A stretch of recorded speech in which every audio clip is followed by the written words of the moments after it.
คนนี้ละบอกเมื่อคืนฝันเห็นใจบ่ดีจึงโทรติดต่อเป็นจังใดสบายดีบอกโดนแล้วเนาะเฮาบอกพอกันเสื้อหนาวตัวนั้นของขวัญเมื่อวาเลนไทน์ก็อดดีหลายลองใส่เบิ่งแล้วเมื่อวานไผนอนซึ่งให้เพื่อนถามแต้วในที่ทำงานคิดฮอดผู้ให้ของขวัญหลายวันบ่เห็นเบอร์อ้ายเธอหายไปนานแท้น้องผู้บอกคนรอใจหายห่างจอจึงก็คน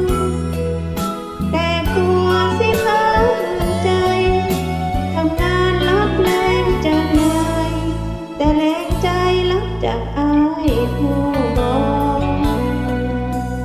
เป็นห่วงเด้อจ้ารักษาสุขภาพกันเด้อ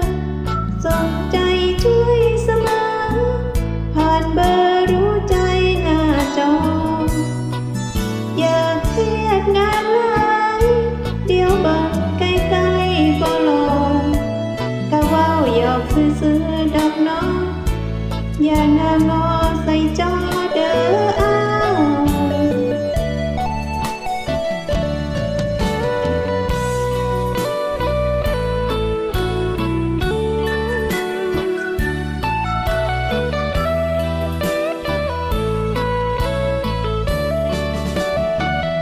เธอหายไปนานแท้น้องผู้บอกคนโปรดใจหายห่างจอก็รอทนแต่กลัวสิเพ้อห่างใจทำงานรับค่าแรงจากนาย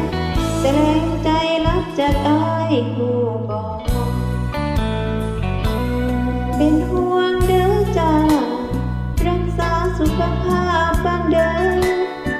ส่งใจช่วยเสมอผ่านเบอร์รู้ใจหน้าจออย่าเครียดงานหลายเดี๋ยวเบิ่งใกล้ๆบ่ลองก็เว้าหยอกซื่อๆดอกน้องอย่าหน้าง